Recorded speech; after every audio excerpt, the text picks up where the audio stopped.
नमस्ते, मैं अतुल दवे। कांग्रेस के पूर्व अध्यक्ष श्री राहुल गांधी 2 दिन के गुजरात दौरे पे आ रहे हैं। मैं उनका हार्दिक स्वागत करता हूं,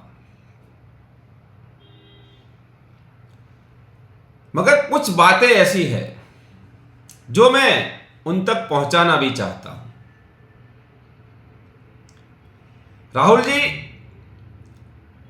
पिछले 30 साल से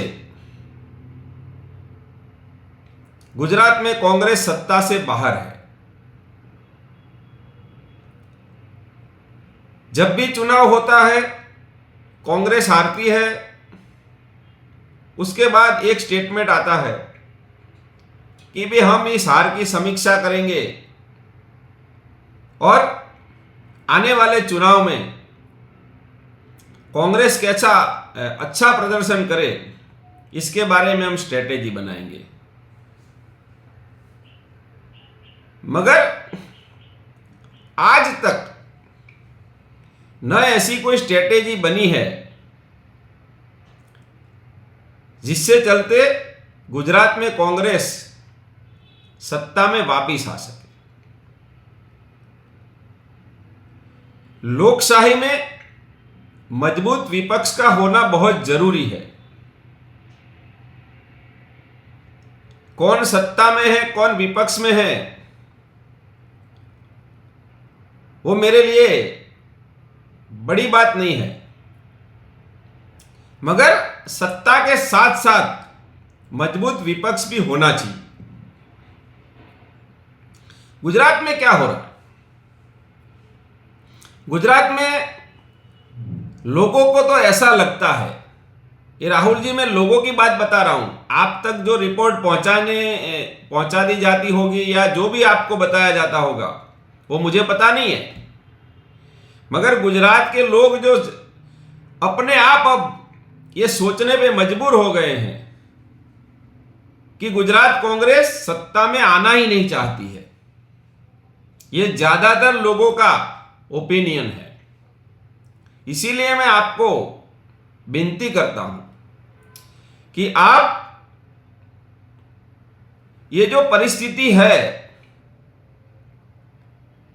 इसके बारे में आप इंडिविजुअल लोगों से मिलके इसकी जानकारी लें। अगर आप गुजरात में कांग्रेस को फिर से खड़ा करना चाहते हैं या तो कांग्रेस को सत्ता में लाना चाहते हैं तो आप भले आपके पार्टी के नेताओं से मिले, उनसे बात करें, उनसे सलाह मशवरा करें। वो आपके कार्यकर्ता है, आपके नेता है,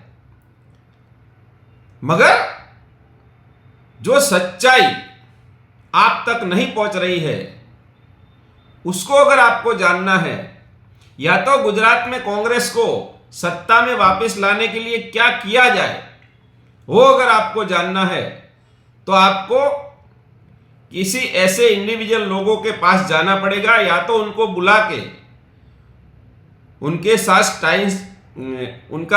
उनसे बात करनी पड़ेगी और अच्छा टाइम देना पड़ेगा उनको।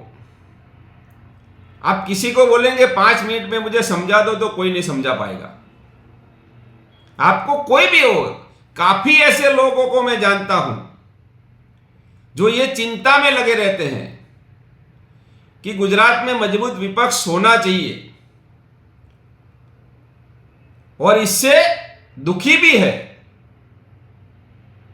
आपको उन लोगों से मिलना चाहिए। मैं किसी पे आरोप प्रत्यारोप नहीं करना चाहता हूं, मुझे उससे कोई लेना देना नहीं है, मगर 4-5 बातें मैं छोटी छोटी आपको बताता हूं जिससे कि कांग्रेस को नुकसान होता है। सबसे पहली बात तो यह है कि जब भी टिकटों का बंटवारा होता है तब यहां से रिपोर्ट कुछ और जाती है, नाम कोई और सुझाया जाता है और वहां से जब मैंडेट आता है तो किसी और का आ जाता है। अब इसमें कौन कौन लोग शामिल है या कौन लोग अपना मतलब निकाल लेते हैं मुझे पता नहीं।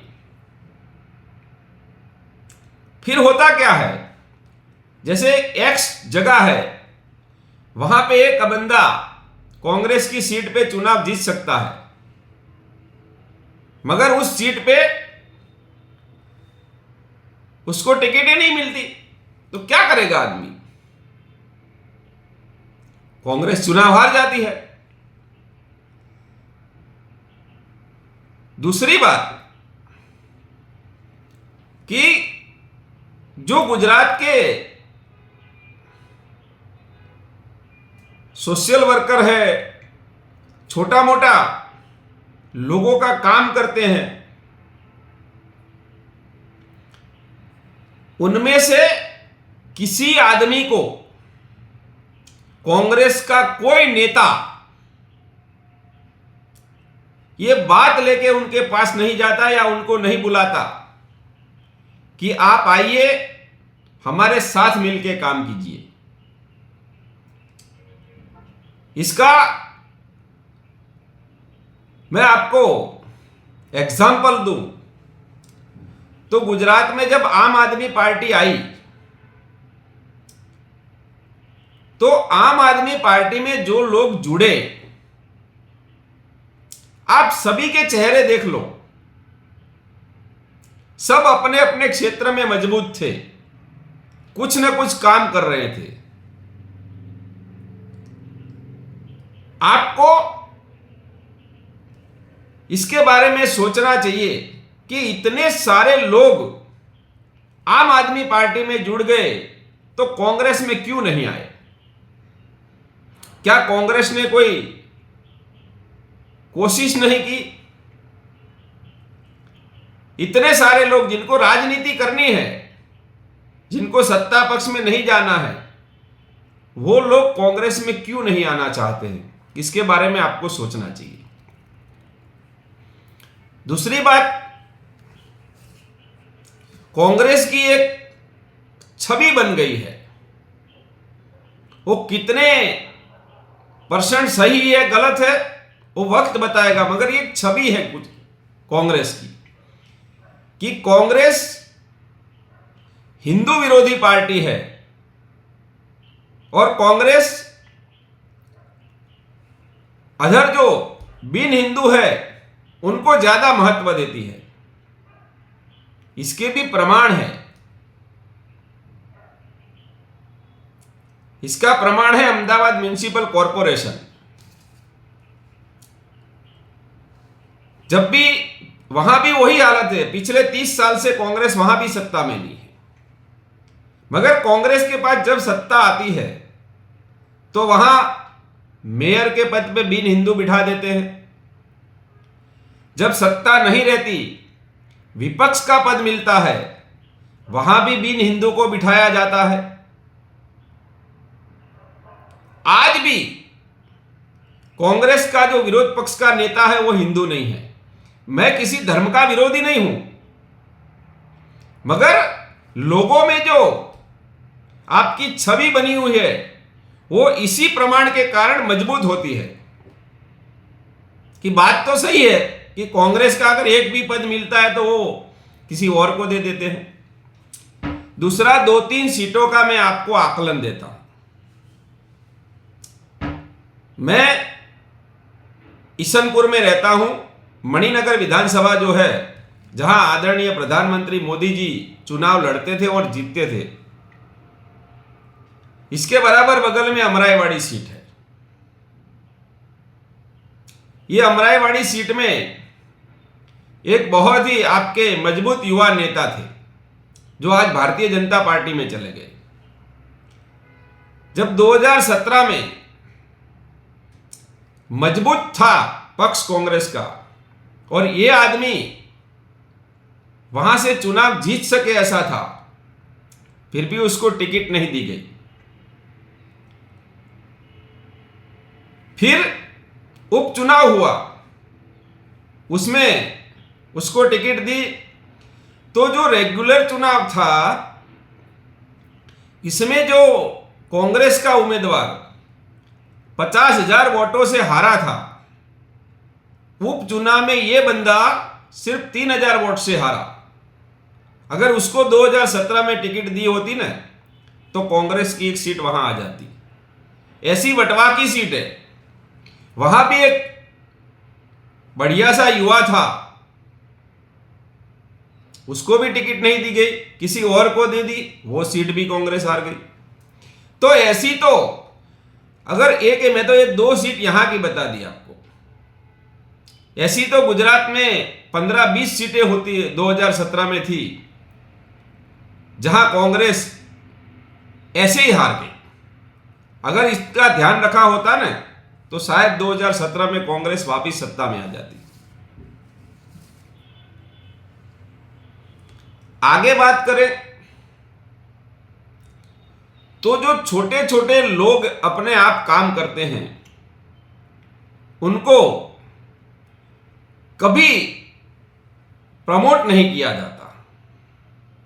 इसका क्या मतलब है? जब भी कोई आगे से कोशिश करता है, तो कई लोग ऐसे हैं जो ऐसी सीट पे बैठ गए हैं, इनको कांग्रेस मजबूत हो उससे कुछ लेना देना नहीं है। उनको ऐसा है कि अगर ये आ गया, अगर वो आ गया, तो मेरी कुर्सी खतरे में आ जाएगी। यही तो प्रॉब्लम है ना साहब, कि वहां का जो लीडर है ना, वो कांग्रेस के बारे में नहीं सोचता है, अपने बारे में सोचता है।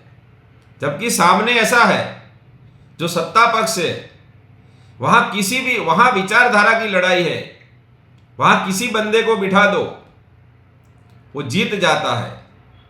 और यहां ऐसा नहीं है, यहां तो नेता बन गए हैं सब, जो उसको खड़ा किया तो ठीक है, वरना हार जाते हैं।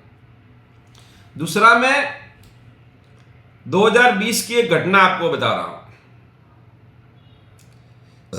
जब कॉरपोरेशन के चुनाव थे, तो सूरत के अंदर 2 सीटों का ऐसा मामला था, 2 टिकट का मामला था। वो 2 टिकट नहीं दी गई। किसने मना किया, क्यों किया, वो आपको जांचना पड़ेगा। मगर हुआ क्या, 2 लोगों की वजह से सारे जो उम्मीदवार थे वहां के, वो सब आम आदमी पार्टी में चले गए, और आम आदमी पार्टी 27 सीटें जीत गई सूरत म्युनिसिपल कॉरपोरेशन की। ये 27 की 27 सीट कांग्रेस की थी। मगर आपके यहां से किसी ने ऐसा कुछ कर दिया कि वो सब लोग आप में चले गए, और इसी की वजह से आप गुजरात में मजबूत हुई, और 2022 में आपको ही नुकसान हुआ। अब इसका करता हरता कौन है मुझे पता नहीं है भाई, आप देख लेना 2022 में क्या हुआ।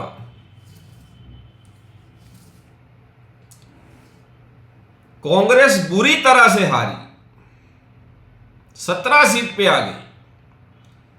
आज तक का इतिहास रहा है। ऐसी तो कई छोटी छोटी बातें हैं, बड़ी बड़ी भी है।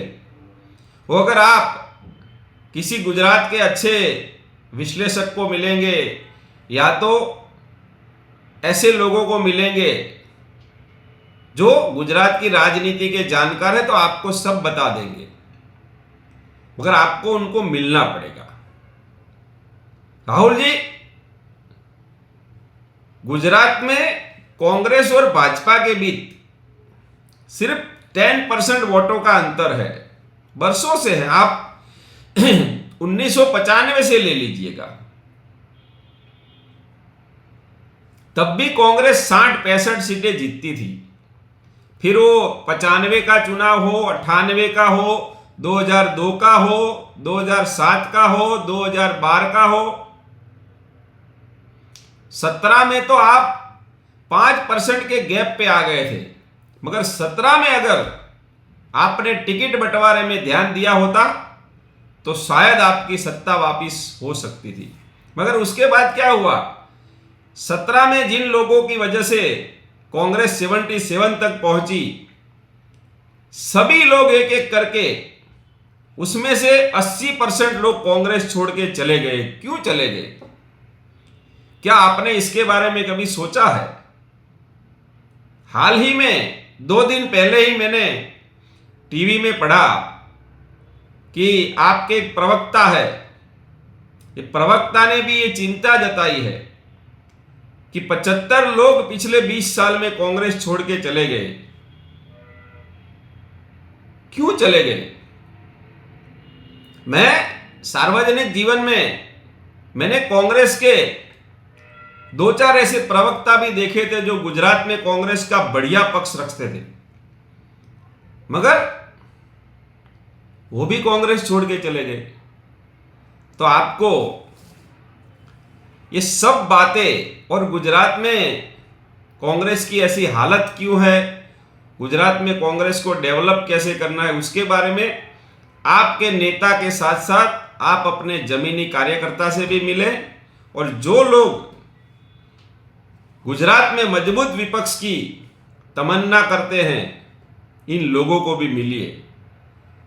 वरना तो यही होगा कि आप आएंगे चले जाएंगे, 2 दिन का माहौल रहेगा, फिर सब अपना अपना काम करेंगे, फिर चुनाव आएगा, फिर कांग्रेस हारेगी, फिर वही बैठकें होंगी, फिर जिम्मेवारी तय होगी, फिर कुछ नहीं होगा। फिर से मैं कहता हूं कि हमारी चिंता सिर्फ इतनी है कि लोकशाही में मजबूत विपक्ष होना चाहिए और आज गुजरात में मजबूत विपक्ष नहीं है। आप सत्ता में रहो या विपक्ष में रहो, मगर मजबूती से रहोगे, लोगों के जो प्रश्न है, लोगों की जो मुश्किलें हैं, उसके लिए खड़ा रहोगे तो लोग भी आपके लिए सोचेंगे। और आपकी जो ये छवि बनी हुई है कि कांग्रेस पार्टी किसी एक धर्म विशेष के लिए ज़्यादा सोचती है, उसमें से भी आपको बाहर निकलना पड़ेगा। अच्छे अच्छे लोगों को जो चुनाव जीत सके, ऐसे लोगों को क्यों टिकट नहीं दी जाती, उसके बारे में भी आपको सोचना चाहिए। बाकी ज़्यादा अंतर नहीं है, 10% का अंतर कभी भी निकल सकता है और उसके लिए इच्छा शक्ति चाहिए, मजबूत संगठन चाहिए और जो लोग सार्वजनिक जीवन में हैं उनको आपको मिलना चाहिए, उनके बारे में सोचना चाहिए। हाँ, फिर ऐसे ही अगर आपको चलाना है तो फिर भारत माता की जय।